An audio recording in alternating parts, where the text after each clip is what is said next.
Hey, guess what's happening on this week's episode of the Beating Diabetes Lifestyle Podcast with your friend and host, Oscar Camejo.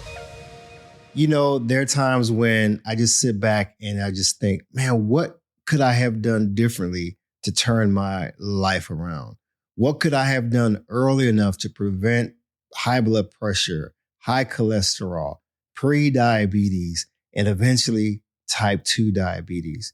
And what if I told you I actually had some warning signs? A doctor confirmed that I had some issues going on.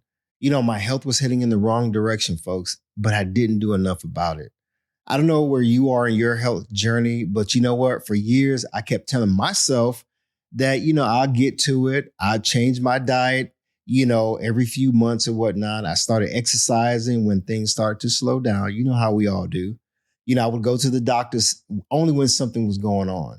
And then something actually did go wrong, folks. Today, I want to share something personal with you. I want to share with you my personal timeline, my journey, my regrets, some things I wish I had done differently. Because if my story can even help one person stop waiting and stop wasting time and stop wasting money, then this episode is worth everything. So stick around to hear the rest of today's episode, my friend. Let's go.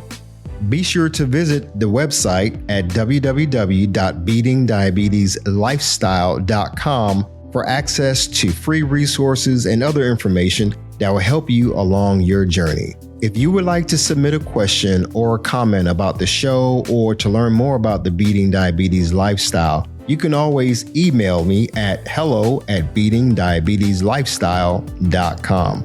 And if you haven't already, be sure to subscribe to this podcast. Welcome to the Beating Diabetes Lifestyle Podcast with me, your host, Oscar Camejo, helping diabetics make lifestyle changes to reverse type 2 diabetes. Now, if this is your first time here, hey, welcome to the show. If you've been rolling with me for any length of time, you already know the deal. Thank you so much. Whether you're in Europe, Asia, Africa, or right here in the US, I really want to say thank you so much. Everybody, please take a moment to like, share, and subscribe. If this episode speaks to you in any kind of way, tell somebody about it. You may be the reason that your family member or someone that you know finally takes that first step towards their health journey and turning things around. Man, I get comments and likes from all over the world on my TikTok channel, on my Facebook, Instagram, and it just made me think that, you know what? I so appreciate you guys. So again, thank you. Now, we've been working through a lifestyle behavior series together. We've been talking about sugary drinks, ultra-processed foods, sleep deprivation, chronic stress, emotional eating, a whole bunch of stuff. And you know what? We're going to get back to some of that. But today, I want to step outside the series for a quick moment because I believe that we need to have a real talk. I think it's time for us to really get down to the nuts and bolts of, what's really going on in our lives. Sometimes we live in regret. There's some things that we wish we had done sooner. That's why this episode is for anyone who knows they need to make changes now. But, maybe they keep putting it off. If that's you, I need you to stick around. I need you to stay with me. When I was in my 30s, I wasn't thinking about diabetes at all. I wasn't thinking about blood pressure, high cholesterol, any of that. I wasn't thinking about back pain because I wasn't having any. I was living my life. I was living my best life. I was working, taking care of my family. I was getting through the day. But you know what? When it came to my health, I put that on the back burner. I was sleeping late at night, every night, eating whatever I wanted. And you know what? Then I started to creep into my mid-40s and I started noticing some things. You know what I'm saying? The aches and the pains. Not anything dramatic, but just some small things. I remember putting on my socks one day and just felt this sharp pain in my back. I'm like, man, what's going on? Thinking back to that time, man, I wish I had been paying attention. But then now fast forward to 2018, I got a diagnosis, pre-diabetes. Man, my A1C turned out to be 7%. And I'm like, what? I'm like, that's crazy. Pre-diabetes, I didn't even know what that was about. But you know what, to be honest, I was like, well, that's not real diabetes yet. So I have some time, right? Or so I thought. Folks, I did not have time. And by the summer, actually, it was August 2020, in the height of the pandemic, my glucose went up to 420 milligrams per deciliter, folks. That was high. My A1C went up to 12%, from 7 to 12%. My triglycerides ended up being 495. And then I ended up having to be on insulin. I ended up in the hospital, folks. Can you believe it? That was my crisis point. I ended up in the hospital in my mid 40s. That was a moment I couldn't ignore anymore. I could not ignore what was happening. All I kept thinking was, man, why did I wait so long? And you know what? I know they say don't live in regret, but you know what? There's some things that I wish I had done differently that I kind of regret, because I spent a lot of time, a lot of money. I had headaches, having to deal with stress and all this stuff. So here's a big idea for today, folks. All those warning signs, all those signals, we can't take those as just being something small. Those warning signs are your window. It's your window into what's actually going on. And folks, in my situation, the biggest mistake I made was treating a warning sign like it was just a suggestion. Going to the doctor and they're giving you suggestions and it's like, oh, okay, well, I'll see. I had a real warning in 2018. Yeah, pre-diabetes. And I treated it, though it was like a suggestion. But then 2 years later, I ended up on insulin and having to take insulin injections. Man, I don't want to have to repeat my story, but I need you to understand that we can't keep avoiding the inevitable. You need to understand what I missed, when I missed it, how I missed it, and what you can do about it. Because you know what? I don't want you to repeat the same mistakes that I made. To be honest, they say experience is the best teacher. Well, I hope my experience and what I went through can help you or help your loved ones to make some changes and really reconsider maybe how you're living your life. That doesn't mean you are a bad person. Maybe just some habits that you need to change. So here's some 9 things that I wish I had done differently. I want to walk you through these 9 things so that you can clearly understand that I can relate to what maybe you're going through right now. Again, these are 9 things I wish I had done. I'm not trying to beat myself up or make you or myself feel bad, because we beat ourselves up enough, right? I just need to give you this list. So number 1, I wish I had taken my health serious enough in my 30s and 40s. Yeah, when I was younger, I thought I had time, folks. And in one sense, yes, I did. But it was also setting some bad habit patterns. I was dealing with some patterns that I wasn't really cognizant of. What we eat in our 30s actually matters. How much we move in our 30s matters.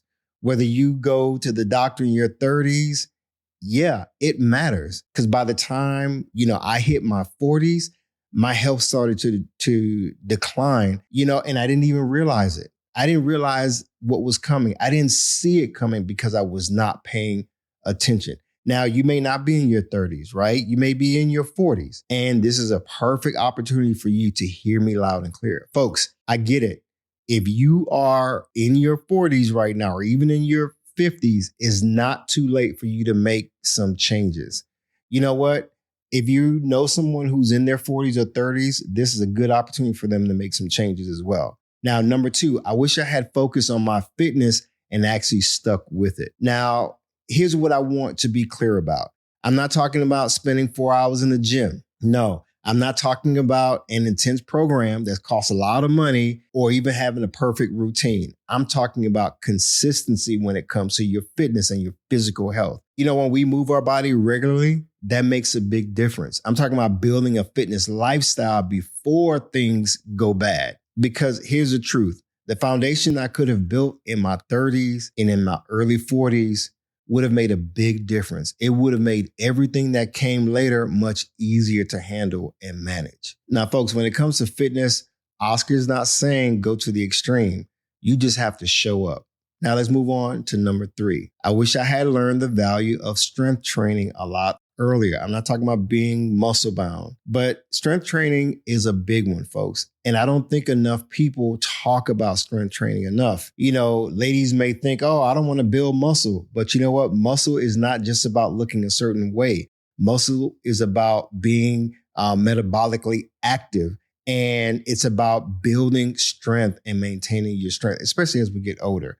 The more muscle you have, the better your body can handle blood sugar, folks. That's the reality. The better your metabolism functions. And here's the thing. After a certain age, if you're not actively working to preserve your muscle, guess what's going to happen, folks? I have an entire episode about it. You're going to start losing muscle. And losing muscle, that's not good, folks. We don't need to be losing muscle. A lot of people look frail, even though they may be thin, but they're frail because their muscles haven't worked on their strength. Wish I had understood this early on, because strength training is not optional for people managing their metabolic health. At least it shouldn't be. It should be essential. So that's why, let's move on to number 4. I wish I had learned the benefits of eating healthy, because you know what? You can't out-exercise a poor diet. I'm not talking about rules. I'm not talking about a diet plan. I'm talking about focusing on the benefits of eating healthy. When you understand what food actually does inside your body, when you understand that what you eat either feeds your health or feeds your disease, it changes how you see food, folks. I spent years eating whatever was convenient. We all do that. You know what I'm saying? We don't feel like cooking, so what do? We pick up something that's cheap. We go to the fast food line and we pick up whatever, right? Because that's what we're used to. I was in that same situation. I wasn't thinking about how any of that food was affecting my blood pressure, my blood sugar, none of that. That was furthest from my mind. Nobody sat me down and explained it to me in plain English. I can't blame anybody. That was just me. And that's a part of why this episode and this podcast even exists. So number 5, I wish I had a better attitude about drinking water. I used to hate drinking water, folks, unless I was thirsty. I know that sounds simple, but that's the kind of the point, right?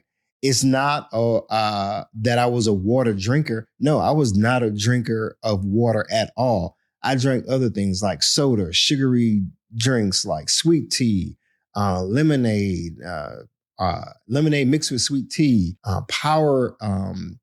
What are these energy drinks? I used to drink all of that stuff, but I avoided water unless I was thirsty. Water is not complicated and doesn't have to be. Water is not expensive. It doesn't have to be. Water is not exciting. I get it, but it does matter what you do with your body and what you put in your body. I wish I had made drinking water a priority. Now I love drinking water. Water is not about punishing yourself. It's about habits, right? It's about giving your body what it needs. Now, number 6, I wish I had made my doctor visits a priority. This one thing hits different for me because a lot of us, we treat the doctor the same way I did. We don't go unless something is wrong, especially the guys. It's not weak. It's not a sign of weakness to go to the doctor. We don't need to be reactive. We need to be proactive. Waiting until something hurts, then go to the doctor. We feel better, but then we wait again instead of making it a daily routine. The conditions that lead to type 2 diabetes don't always feel bad at first. Diabetes is one of those quiet diseases that can creep up on you. And that's why this mentality of just waiting can be very dangerous. Folks, we need to have regular checkups. We need to catch things early. And early is when you still have the most opportunity to turn things around. I wish I had understood this back then. I would not have procrastinated on my health. I would not have procrastinated on all of these things that I'm telling you about. Okay, number 7. I wish I had taken my pre-diabetes diagnosis seriously back then, back in 2018. This one is probably the hardest for me to say right now, because when I got that diagnosis back in 2018, I had a real opportunity, folks. And honestly, I missed that opportunity. Pre-diabetes is not the same as type 2 diabetes, full-blown type 2 diabetes. Pre-diabetes is actually your body's way of saying, hey, I'm struggling, help me out here. Again, folks, pre-diabetes is simply a warning. It's not a sentence. It's not a life sentence. I made some changes, but not wholesale changes. I didn't make the kind of changes that were going to stop what was coming next, and that's full-blown type 2 diabetes. So things kept getting worse. Things kept progressing in the wrong direction. Because again, by 2020, I was in full crisis mode, ended up in the hospital. I'm saying it because you might be where I was in 2018. You may be dealing with this situation right now. And if you are dealing with prediabetes, this is your moment. Now, number 8, I wish I hadn't been so focused on the scale and my weight, because when I started making changes, the scale became everything to me. Every single day, I step on, check my numbers, judge the whole effort and all the stuff that I was doing based on what number was on that scale. And folks, that became a trap for me. And here's what the scale doesn't tell you. It didn't tell me, and I know it's not telling you. It doesn't tell you your blood sugar is improving. It doesn't tell you that. It just tells you a number, and we make judgments based on that. It doesn't tell you that you're building muscle. It doesn't tell you that. It doesn't tell you that your energy is coming back or your inflammation is going down. The scale is not designed to do that. It's just telling you what your weight is. So accept it for what it is, but don't dwell on the scale. Trust me, you don't need to be dwelling on the scale, because progress is not always visible on the scale, but it is real. Progress is what we're focusing on, folks. And when you let the scale run your motivation, you set yourself up for frustration. So focus on the habits, focus on the labs, yeah? Focus on how you actually feel. The scale is just one data point, so don't let it be the only point. Now let's move on to number 9. I wish I hadn't stressed myself out so much about my numbers. Yeah, not just the scale, but just even my A1C. And this actually connects to number 8 that we just dealt with. When I was managing my type 2 diabetes in my management phase, I put so much mental energy stressing out about my A1C. I was nervous. I was nervous about my glucose reading. I was nervous and scared about what was going on with the scale. Every day, just obsessing. And you know what? Here's what I learned. Stress is not neutral when you have type 2 diabetes. Chronic stress raises your cortisol, and cortisol raises your blood sugar. I have an entire podcast episode dedicated to stress and what's going on in your body when you are dealing with chronic stress. I get it, folks. The numbers matter. You should know your numbers. You should track your numbers. You should be in conversation with your doctor or your endocrinologist about what's going on. But when it comes to overthinking and being overly anxious every day, folks, that's actually working against you. So stop obsessing over your numbers. Manage your numbers. Don't let them manage you. Now, folks, here's what the cycle looks like when you're not paying attention. You get a warning sign. You don't act, and the condition gets worse. And now you're dealing with something much bigger than you would have if you would have just simply caught it earlier. Because now you're tired. You're overwhelmed. You might be on medication, and you're frustrated. And now you're starting to feel like you're climbing this mountain instead of taking a walk, right? That's a cycle that I want to help you break today, folks. Now, I have some research that I want to share with you real quick. According to the CDC, more than 96 million American adults have prediabetes, and more than 80% of them don't know they even have it. That means the majority of people with a warning sign don't even know there is a warning sign. Now, let me say that again. More than 80% of people with prediabetes have no idea they even have it. And the ones who do, many of them, like me at the time, don't act fast enough. So, folks, I don't need you to be in that number. It's not too late. I was on insulin in 2020, but then by April 2022, I was completely off insulin. And by mid 2022, I was off all medications completely. My doctor cleared me. Folks, I know it's a struggle for a lot of you, right? And you may be worried. You may be dealing with all kinds of things, high blood pressure, high cholesterol, some of the other markers, right? But you know what? In March of 2024, I completed an ultra marathon. Now, that was a big thing for me. My A1C right now ended up being below 6.0. My triglycerides, healthy, normal. My LDL, normal. My doctor was like, hey, you're doing great. I want you to keep doing what you're doing. I'm sharing my success because I want you to know that your body is also resilient. Your body can respond in a positive way. Your body can recover. but you have to give it something to work with. And that starts with a decision. The same decision I finally made in 2020. I wanted to be healthy. And when I had asked my doctor, how long am I going to end up being on medication? When he told me for the rest of my life, I was like, no, I need to turn things around. So you don't have to wait for a crisis to make that decision to turn things around. You can make it right now, folks. So let's talk about what you can actually do right now. Not next month, not after the holidays, not after this summer break or what have you. I'm talking about right now. I'm talking about your battle plan. I talk a lot on this podcast about having a plan, having a battle plan, because we're going to war, folks. And we need to make sure that we war against the mentality that things are just going to stay the same when it comes to our health. We can turn things around. So, battle plan, step number 1, schedule your doctor visit. Not when you feel bad, not when something goes wrong. I mean, this week, get your labs done. Find out what's going on with your numbers. Know your numbers. Understand your numbers. You can't manage what you don't measure. So get your lab work done. Talk to your doctor. Find out what's going on in your body and pay attention. Ask questions about what's going on with your body. So step number 2, know your numbers. Ask your doctor, what does it mean by triglycerides? What's going on with your high blood pressure? Write all of that stuff down. Track your numbers over time. These numbers are telling you a story about your health. And you need to be reading that story on a regular basis so that you know what's going on.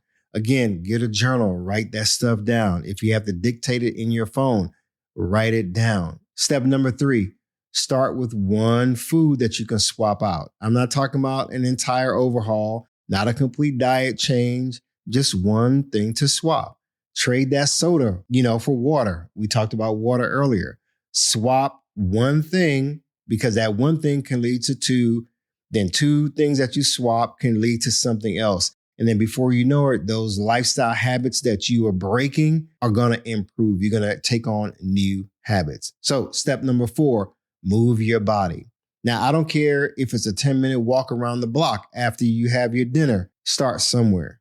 Movement is one of the most powerful tools you have to control your blood sugar.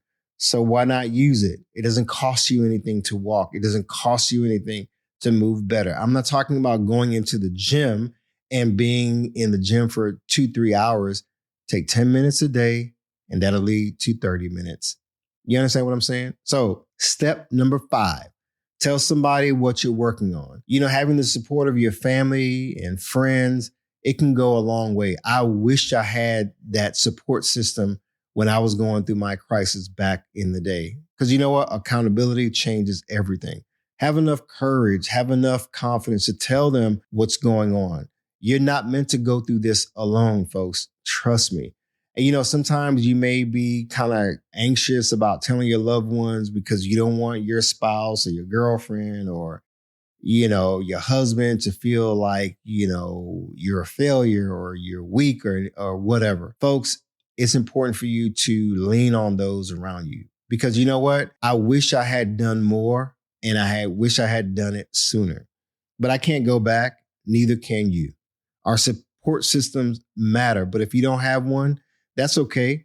You can work towards that. We can start changing our health around today. If you want better health, you got to start now. You want to get off medication? Hey, my friend, you have to start now. You want to be around for your kids, your grandkids, the people who need you? You need to start now. Don't wait for the crisis to scare you into making changes. Your health is worth more than that, folks. You are worth more than that. If you're struggling with type 2 diabetes, high blood pressure, high cholesterol right now, and maybe you haven't really taken things seriously, I want you to take things seriously starting now. You know what? Thank you for being here today. Thank you for trusting me with your time. And if this episode hit home in any kind of way, like I said before, please share it and tell somebody about it. Now, let's get out there and put this stuff into action. And as always, remember, stay focused, keep moving, never go back, leap forward, bounce back because you can, my friend.